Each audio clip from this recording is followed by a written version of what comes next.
Right, I think we're live, so we'll dive in and get started. I'm Nicole, and I'll be leading this event with two wonderful authors, Rachelle Delaney and Kate Milford, and we're going to be talking all about adventure. I would like to thank everyone for coming to this session. It's just a reminder for audience members to please keep yourselves muted and cameras off throughout the panel so we can move through this as smoothly as possible. This session is also being recorded and will be available to watch later as well. Audience members are also invited to leave their questions for the authors in the chat, and we'll get to those as soon as we can. So I'll begin with introducing the authors to you. Kate Milford is the New York Times bestselling author of middle grade books that include Green Glass House, which won several awards, as well as several sequels that take place in the same world. She has written for both stage and screen, in addition to writing various articles. Kate grew up in Maryland, but now currently resides in Brooklyn, New York. Rachelle Delaney is the author of 8 novels for young readers, including award-winning books such as The Metro Dogs of Moscow and The Circus Dogs of Prague. She has an MFA in creative writing and currently lives in Vancouver. Rachelle's most recent book just came out on May 11th, so happy release week to you, Rachelle. Thank you. Thank you both for being here. And since we are talking about the theme of adventure, I'll dive in right away with a question.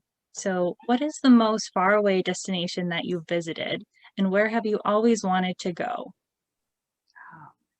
Let me think about that, but Rachelle, I bet you have a good answer for this because we were just chatting about it. Yeah. So for the book, The Metro Dogs of Moscow, that was just mentioned, it's actually based on a real story, loosely, of these stray dogs in Moscow in Russia who learned to take the subway around the city by themselves. So this is something you can see if you go to Moscow, and they travel around, they listen to the sound of the subway announcer's voice. They've actually learned the names of the different subway stops. It's pretty cool. And so I wrote this novel, and after I had done the first draft, I decided to go to Moscow to do some research there. So I think that's probably, is it the farthest place I've been? Well, I have been to Southeast Asia as well. So that's probably technically farther, but this was for book research.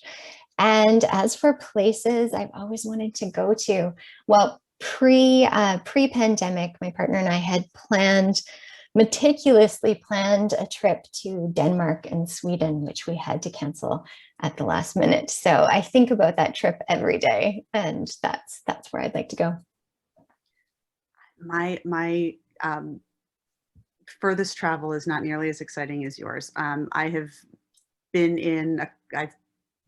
done some travel in Europe back when I was in college, and then before that, I visited Italy a couple times, but I haven't traveled internationally as an adult post-college. And that's one of the things that we had not gotten as far as planning, but in my house, we had sort of started talking like, when we can either ditch our kids on our parent, like they're old enough to ditch with parents and go, or take them with us. And I have always wanted, so my parents lived in Japan briefly before I was born, and my mom moved back before I was born. So I can't even say that I was born there. And that has rankled for 44 years now, basically. So that's the place that's always like on my, someday I'll get there. Mm-hmm. I have to ask, Rachelle, have you been to Prague? Because I know you have a book that you wrote there, and I would spend a lot of time there, so I love it there. Yeah, Prague is amazing. Oh, I'm not muted, right? Okay, good. Had to check. Yes, I have been to Prague. I went to Prague probably about 7 or 8 years before I wrote that book, though, so I didn't go back to do more research, but I would go back in a heartbeat. It's a beautiful city. Awesome. Yes, me too. All right, so the next question for both of you weave elements of mystery into your writing, and I'm curious what the process of planning or writing those mystery elements looks like for you. I don't plan well. I said in an earlier panel, like I said, blamed it on being a lazy human being, but I think I like the experience of finding things out along with having a little bit of the experience that a reader would have. So I try to I was going to say get out of doing the work of planning as often as possible, which leads to me painting myself into story problem corners a lot, but I also do really like the work of revising. And sometimes with a mystery, like I don't know what I need. I don't know what's missing from it until I've gotten partway through the book. But I do plan them out when someone who's sort of more in charge of my career, like my agent or editor, makes me. But in those cases, then sometimes it's not clear to me what I need when I'm doing that. So I wind up writing these sort of incoherent, rambling synopses and things.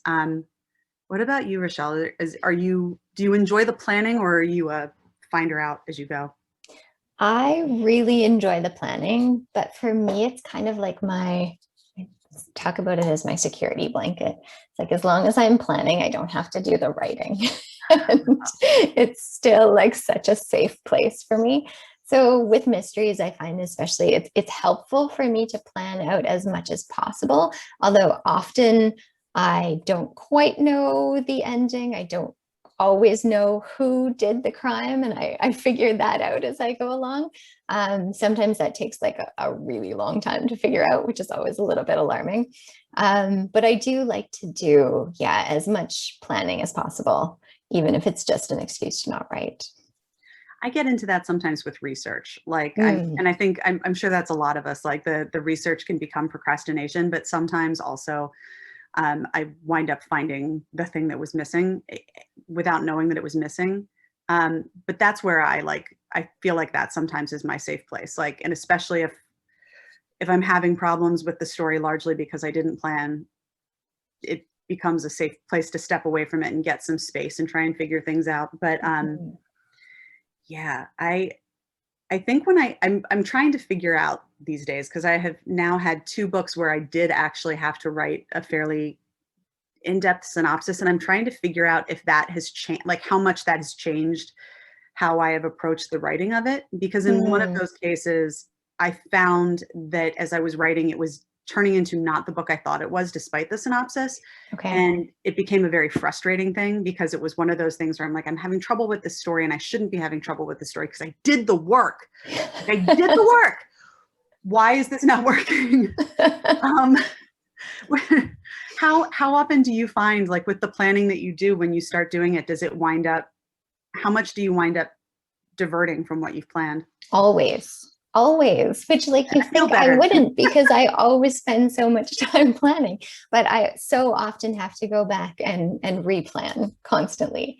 Like even before I write a chapter, I plan out the chapter like step by step, and that much of a outliner.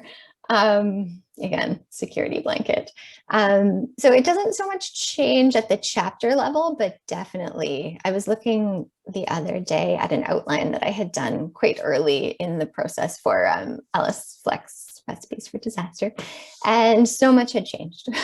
Like pretty well everything had changed. So I don't know. I think I've accepted that as part of the process. And like you, I really like the rewriting process. Like once I have something down on the page to work with.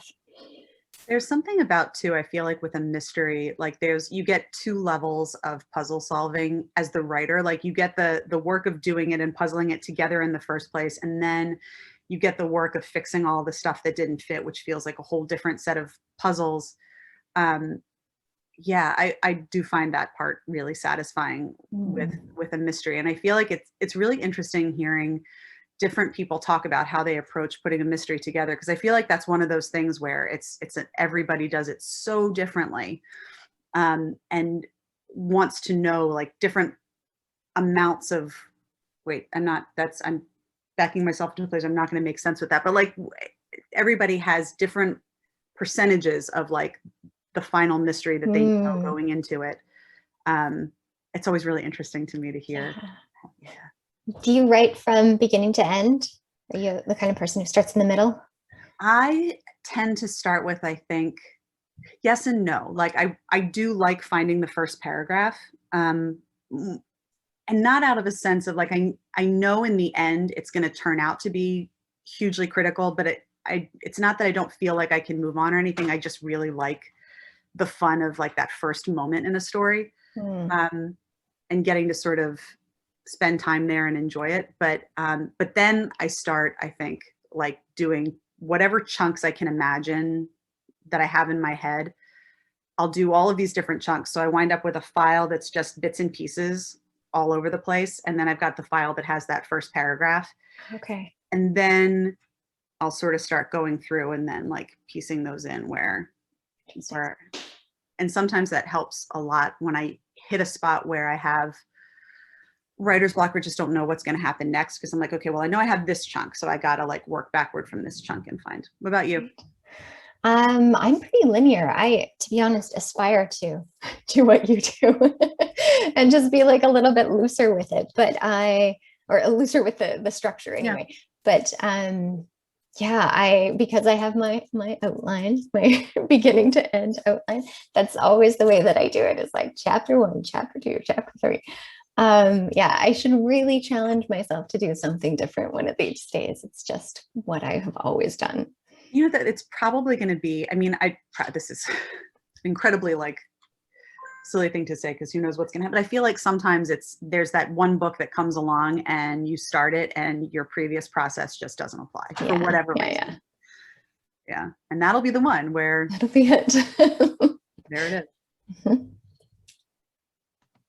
All right, so setting is a major part of your work for both of you. So does the setting come first or the characters and plot come first for you?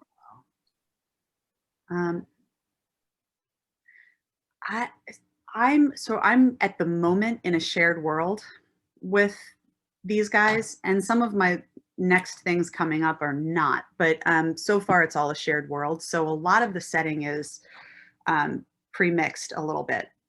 So I have some of the folklore and some of the history of the place and some of the geography of these different locations set. My dog has just woken up and she's in a crate. So we're about to hear her tell me she wants to get her out. So some of it already exists, but then sad, pathetic critter. I've got one of those too. Don't worry. Yeah. But I think it depends on like if I'm stepping into like a different part of town or something like that and different characters. So for me, it's a little bit of both. And I'm going to mute myself and get Tilly out of her misery. So for me, let's see, it depends, I guess. I suppose in the Metro Dogs of Moscow, like it was really all about the setting. Like the story was dictated by the setting. And to a certain extent, the Circus Dogs of Prague was a little bit like that, but not as much as the Metro Dogs of Moscow. And actually, I really like that. I like having kind of those boundaries around the story and being able to draw, well, Moscow, I was drawing from real life. So it's Tilly. I think dogs should be in all panels, personally. Oh, you're on mute. I was going to say, she got here before I did. The intention was not to bring her here, but she was like, I see what's going on here. I'm going to be part of that. Amazing. I would bring my dog in, but it would be absolute chaos. Like we'd have to shut things down. Yeah, so I was just saying I do really enjoy it when the setting is kind of driving the story, because especially if it's like a real world setting, then I can again do some research and choose some like great facts and stories from real life to like bring into the story. I always appreciate doing that. Well, and it's fun when it is extra fun in a mystery when the setting gets to be one of the characters. And I feel like that was one of the really fun things for me reading Alice Fleck, was that this big estate where it takes place was so clear, but also they're in all of these different spaces. They're trying to find ways to really, you're just going to sit on me. I love her. It really felt very much like it was a character, and so the points when we get to explore a little bit more of it are super fun, but also it plays a literal role in everything. It was a really fun thing for me. I love big rambling house settings and things. It was a lot of fun. Yeah, and I read the first Green Glass House book, and it was years ago, and I still remember that setting. Like that really stuck with me. Did you spend a long time creating that setting? I did. It was interesting. So one of the things, and I would be very curious to hear if you have one of these experiences where someone close to you points at something in your book and was like, oh, it was really nice when I was reading this because I saw that you were writing about X, or I knew that you were thinking of X. And you're like, yeah, I guess I was. And so when I grew up in Maryland, and both sets of my grandparents had lived in this suburb of Baltimore called Catonsville, where there are lots of these sort of like big rambly houses. And my grandmother lived in one of those up until the time I think I was like 18 or 19. And then my great aunts on the other side, like my 3 great aunts who lived together until the time they were, they departed this world one by one, had another one of these big rambly houses like half a mile away. And so I grew up going to these 2 houses for like Christmas, and every, holiday, they hide Easter eggs in like those old pantyhose containers, like out in, their gardens. And so I know now that a lot of Green Glass House was pulling from that, but I did not, like, as obvious it is to me now, it was not obvious to me then. But it was funny because I had this image of the house and I had pictured it entirely differently. And then my editor questioned the choice of architecture that I was describing because of this. It's a long story, but anyway, the illustrator came back with these 3 possible designs for the house, and one of them was fairly normal looking, and the other one was like, the one that's on the cover. And I was like, go with that one. It's bonkers. It's awesome. But then I had to go back through and check where everybody was, because that architecture was such a drastic change from what I had written everything based on. So like I had to make a floor plan, and I went through and moved buttons around to make sure everything still worked. Also, 3 great aunts in a big rambling house. Right? That needs to be a story. It absolutely does. I just haven't found it yet. And they were Mert, Cass, and Fell. They were, sorry? Their names were Mert, Cass, and Fell. Yes. And Cass is one of like the 3 Catherines that I'm named after. Yeah, they were characters. Oh, it's going to be good. It's going to be good. It is. Right. So next question, I was thinking how you write mostly like middle grade books or books for young readers. Do you think you'd ever branch out into something more young adult or adult, which can be its own adventure? You take that one first, Rachelle. Yeah, I'm feeling lately, I'm thinking I might even go younger instead of older. I feel a little bit more drawn to starting to experiment with picture books, because I feel like that would be an amazing challenge for me. Like, really intimidates me to distill a story down into so few words. I think that would be a really great challenge. And I've also just been reading a lot of picture books and feeling kind of inspired by them. So yeah, years ago, I did think that I would be writing YA, but it just hasn't happened yet. And I'm not sure. I'm certainly open to it, but no plans. I feel like a lot of those choices depend on the specific story that occurs to you that would work better for a different audience. Yeah.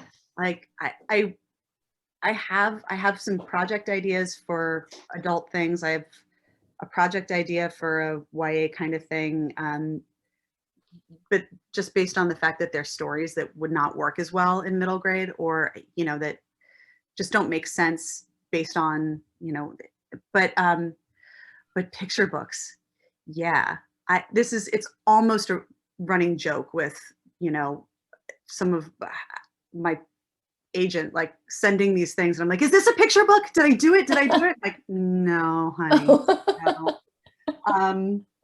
And I have a writers group that I read. We meet every other week, and every once in a while I've brought something. I'm like, I think this could be a picture book, and they're like, no, honey. I like you, like, it is so different, and it is so, like, it's like imagining. I don't write poetry, and I feel like it's that level of distillation down to it is. Yeah, it's just entirely outside my skill set, and possibly because of that, it is the thing I want most. Yeah, like, exactly. So those the manuscripts that you've drafted that you wanted to be picture books, were they middle grade? What happened to them? Remains to be seen. I kind of Okay. had a moment of like, it's not, man, you know. And I haven't. One of them I think will be like a first chapter if I can marshal enough to. And I read something yesterday to the group, like, I think this is maybe closer. And they're like, yeah, it's closer, but you're like 400 words in, and we haven't even had the conflict yet, so maybe it's not. But that one I think I can see like what to do with it. So, but Okay. what about you? Do you have like? I have like I I have a file of ideas, but again, I'm not quite sure they're picture books. And I think like the intimidation of writing a picture book is actually stopping me from doing it. So I'm going to have a little bit more time. Like I have a full-time job, but it's going to become part-time this summer. So I'm starting to scheme about little projects that I can take on a little more in time. that extra time. So fingers crossed, someday there will be something. It's really funny how I feel like when I sometimes what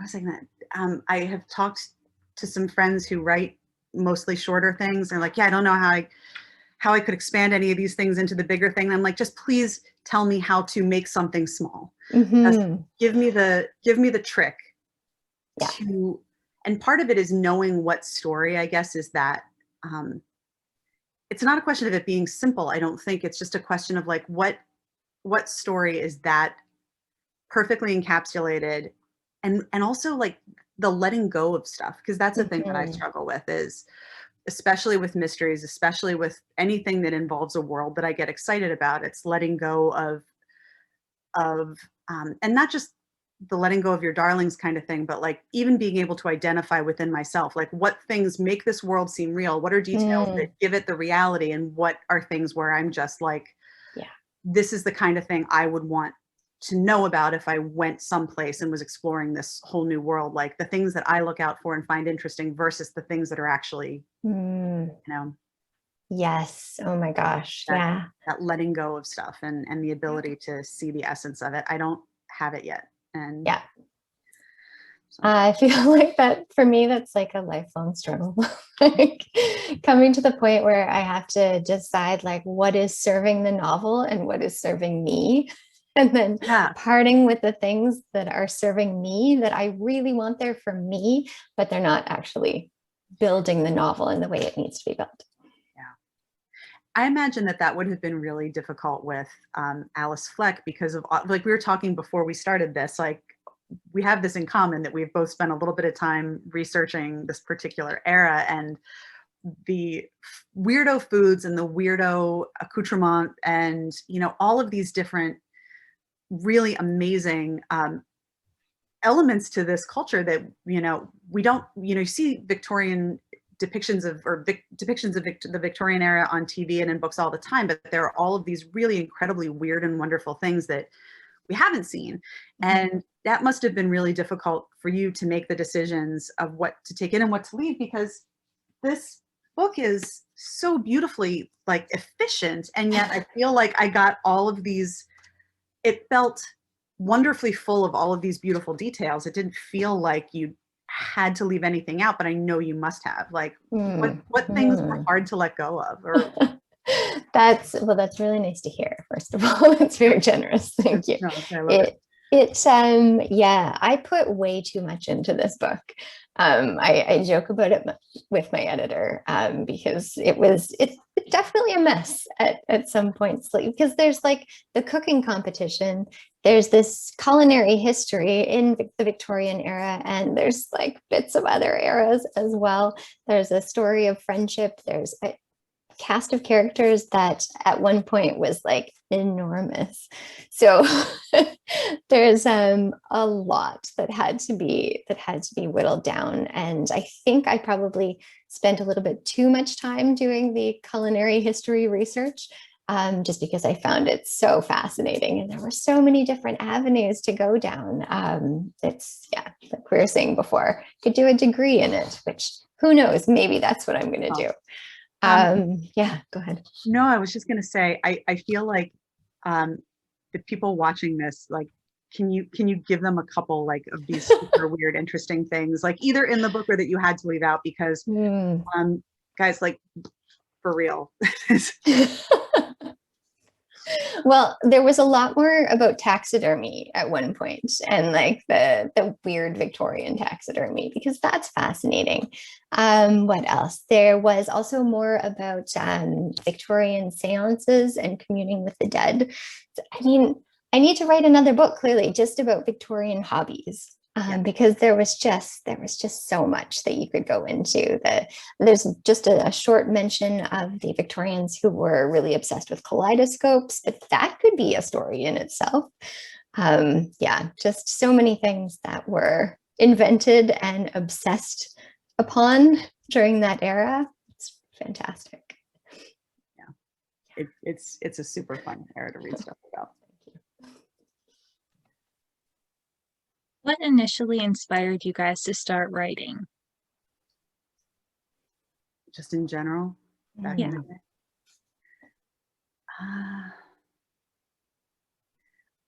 I don't know. I know I've wanted to do this ever since at least third grade, because there's documentary evidence that in third grade I was very confidently saying, I'm going to be a writer someday.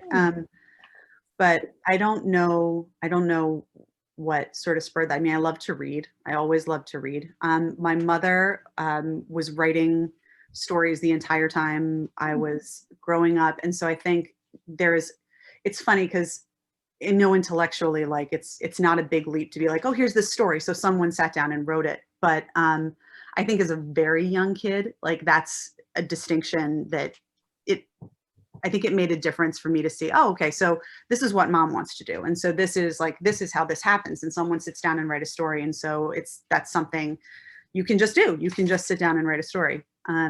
So I suspect it was some combination of that for me. Is your mom's also a writer? She is, yeah. And did you always have that as like your goal was to be a published author? Yeah, but it was different over different. I think the things that I wanted to write changed. Like I feel like in third grade, I was going to write mysteries in which my pet rabbits were detectives, and the neighborhood dog that kept breaking into our backyard was going to be like this uber villain bad guy, and it didn't pan out. And then like in middle school, I was deeply in love with Jordan Knight from New Kids on the Block. And so I got, I mean, it was like late 80s, early 90s. Like who wasn't in love with one of the New Kids on the Block? And so then I was like, I'm going to write songs, because then like I'll send songs in and they'll love my songs. And Jordan is credited as a songwriter in the liner notes. So like we'll clearly meet each other and fall in love. And that didn't happen either. And then it was going to be playwriting, and I did that through like high school and went to college for it, and then moved here and suddenly realized that I was actually not good at writing plays. And so it was like each one of these things, like, but writing plays helps you learn dialogue. And then I was going to be a screenwriter, and I'm also not good at that, but that helps. Like I think I learned how to write action through that. So yeah, so I think the point at which I came back to writing fiction was 10 or 11 years ago, because I was like, oh my God, I think I might not be good at writing plays or screenplays. And I'm here in New York and I moved here to do this. And what the heck do I do now? Yeah. That's so interesting. That just reminded me in high school, like I had always written, but I had never really thought about writing as a career until kind of later on in high school. We were some kind of career and life management class that we were taking. We all had to research the career that we wanted. And I was like, well, I want to be a playwright. And then I couldn't find any information on it. This was pre-internet. And I couldn't find any books on how much money a playwright would earn. And I remember going to my teacher and telling her, like, I can't find any information. Like, I don't know how much a playwright earns. And she said, well, that's because it's not a job. I was like, God. Oh, wow, that just crushed me. And because of that, I went to university to study sciences instead of writing at first, and had to like find my way back to writing. But never tried playwriting. Some people do it really well. I was not one of them. I'm sorry that you didn't have a chance to find out organically. It's probably for the best. Yeah, maybe. So what brought you back to it?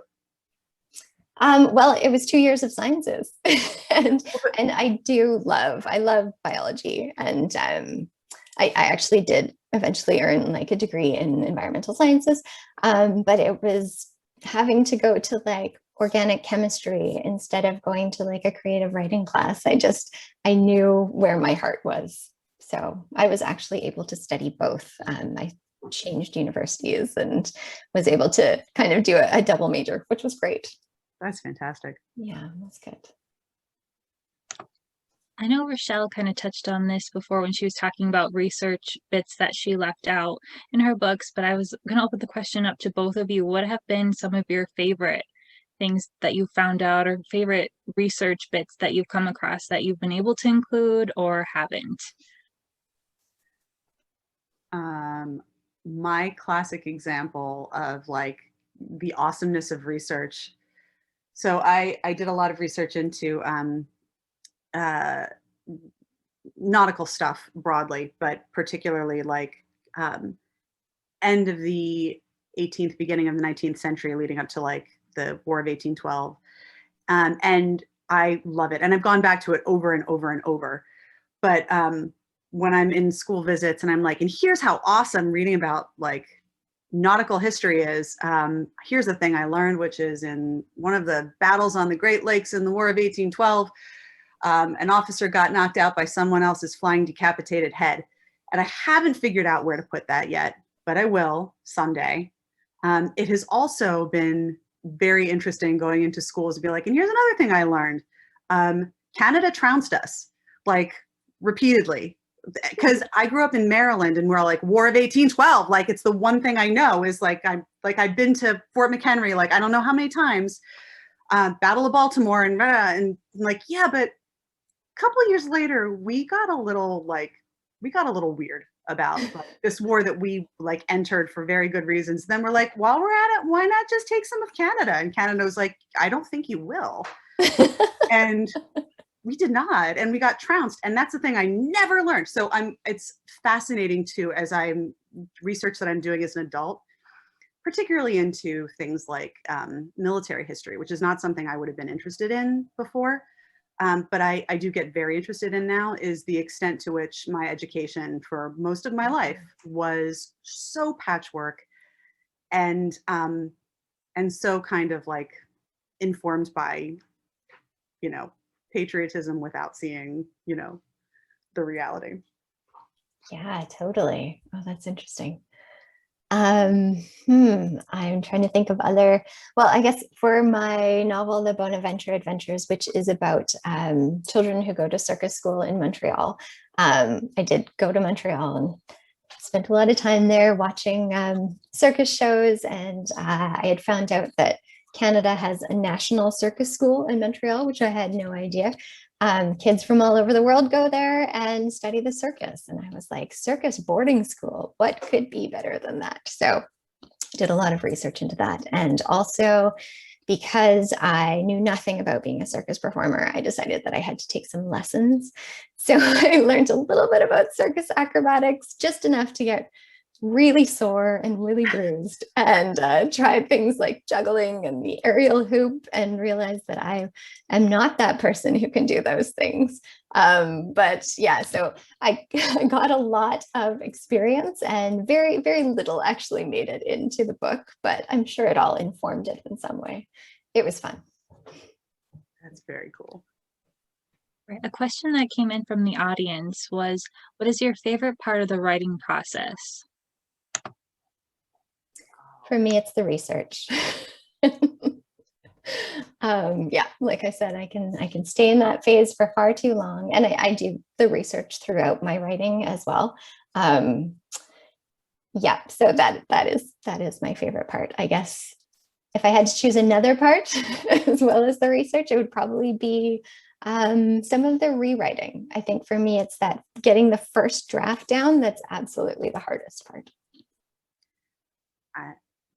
I like research too. I think that that's probably, I think that would probably be my answer as well. Because the other thing about it, like there's the researching the stuff that you know you need, and then there's that sort of joyful stumbling on something that you didn't know you did, or that you know is going to be the seed to the next thing, or something else that's it's going to be that you can file away and come back to, because that's the kind of thing that you can't go looking for that. It just has to sort of happen. And I love when those kinds of things just happen. But second favorite, or the other favorite thing I would say, is that moment when you have, and it, of course, it always happens at the point where like I'm on deadline and I need to be finishing like the book that I'm working on, and I hate that book because I've been staring at it for too long there, and then suddenly that shining other thing, like an idea that didn't occur to you, but like just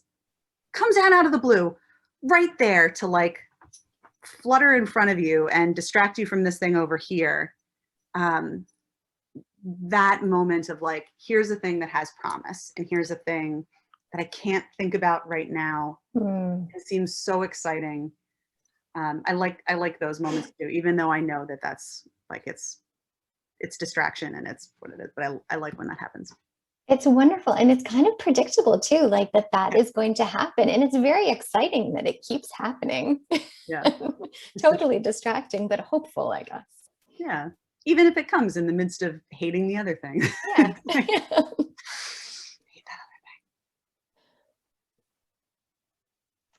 thing. All right, another question is, how do you connect with your characters? Is there anything particular you do while you're writing them? Oh, that's a good question. I think sometimes, because I don't do a lot of character prep beforehand, because I feel like I see a lot of who they are and figure out a lot of who they are as I see them interact with the other characters and see them come up against, what are you doing? She found something under the bed. It's very exciting. I feel like so much of them becomes clear for me based on the interactions with other characters, and based on, seeing them come up against their challenges and things like that. So I feel like that's when I start connecting with them, unless it's a character that is like has a personal connection, which is different, but I don't have a ton of those, at least that I recognize in the moment. So a lot of it's that sort of seeing how they come clear as they butt up against other things.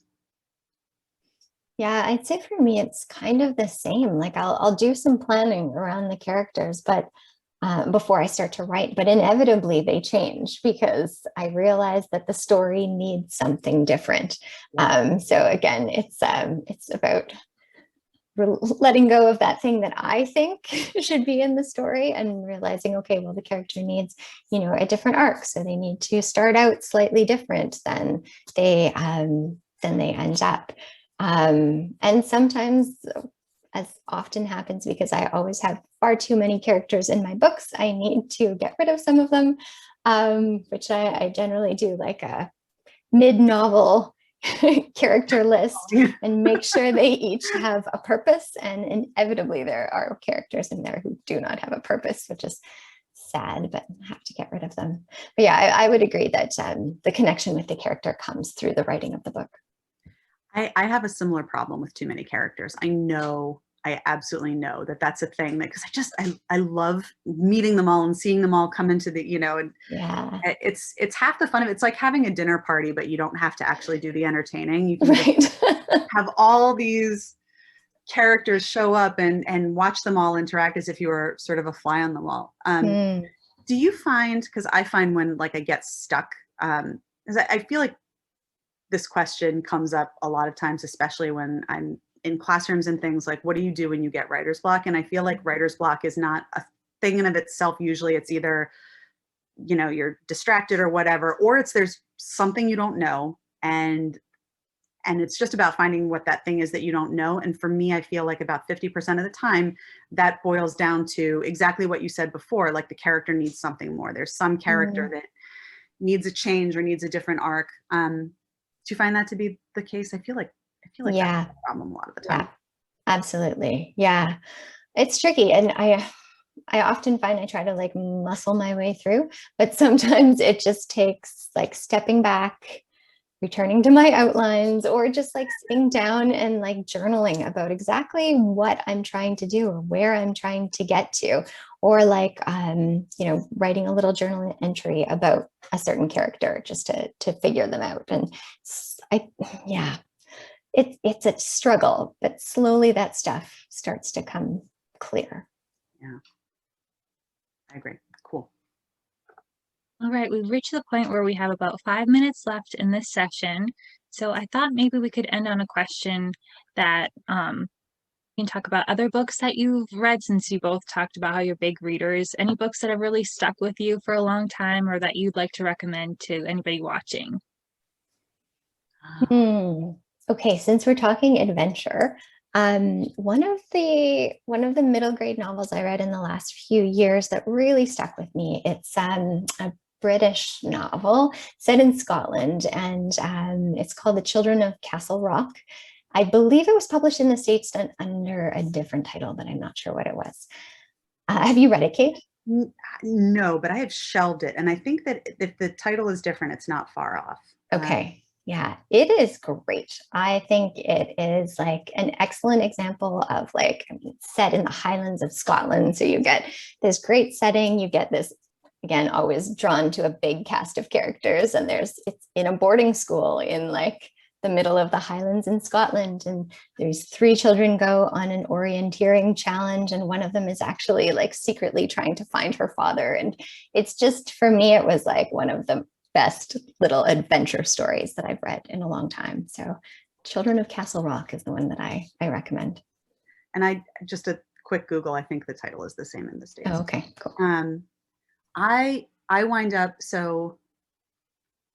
wind up coming back again and again to the Westing game over and over as my and it's I'm sitting here racking my brains like I want to recommend something more current, because we are in an age where middle grade and YA, there's such this incredible explosion of all of these amazing books, and I feel like in many ways it's a disservice to like not have something really current to recommend to you. But the Westing game for me was sort of a masterclass in mystery plotting, and particularly in mystery plotting efficiently.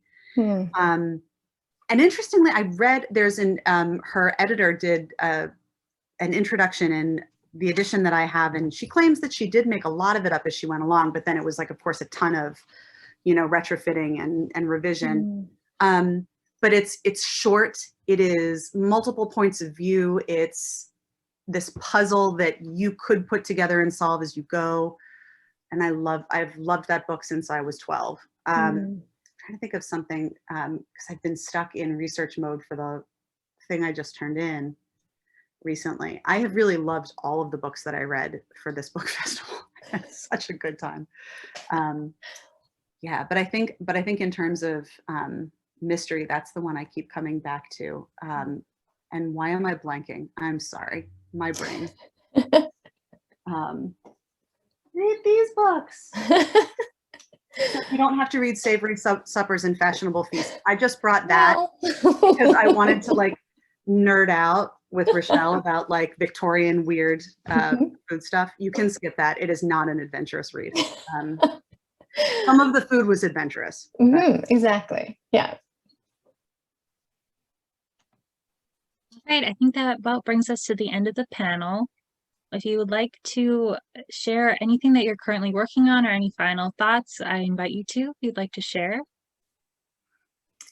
I am working on another middle grade novel, which is due next month and is not nearly there yet. You can do it. I hope so. It is very broadly about a hive heist, which is another thing I had to do research into. Apparently, it's a phenomenon that's going on all over the world. People are stealing bees. Who knew? So in the dead of night, some beekeepers' bees will go missing. And so it is about this kid and his grandfather go on a bit of a road trip to find some stolen bees. That sounds incredibly exciting to me. I am terrified of bees, but bees have some amazing folklore Mhm. And that's a thing that I like. I think it started as procrastination at one point, and then it was like, no, sometime I'll use bees, like I'll use bee folklore. So sure, Yeah. it's amazing. Um, I have a book coming out next year, which is this one that it's set in the same world as Green Glass House and the others, but not in Nagspeak. But it's a story about some kids who go on vacation they visit a town. They're visiting friends in a town where there's a defunct amusement park, and it's the 75th anniversary, I think, since the park opened, and so their town is celebrating it, but some strange things are happening, and of course the park is maybe not as defunct as it appears, and so that's next year's book. It's called Rialto. And then a book I just turned in is going to be the first in a graphic novel series that I'm doing with some amazing comics artist named Lucy Bellwood, and it is called Sea Critters, and it is about pirate capybaras. Yes. Yes, capybaras. They're so great, and they can't make their own vitamin C, so they get scurvy just like us. It's very Oh my gosh. so That just made my day. it's I think we got a couple years because I just turned in what I think is pretty close to the final script on that. And now Lucy gets to dive in, and she's amazing. She's taught me how to do this basically. So Cool. I'm very excited for that. I feel like pirate capybaras. It's a perfect place to end. Yes, that's awesome. Well, thank you, Kate, and thank you, Rachelle, for both being here. This was an awesome discussion. And audience, thank you for joining us today. I hope you enjoyed your time at Teen Book Fest. If you haven't read Kate or Rachelle's books, I highly recommend that you do. Green Glass House is awesome. And I'm currently reading Rachelle's new book, and it's so good. I love all the cooking elements. So thank you so much. I just have behind my shelf here. Thank you all. Thank you.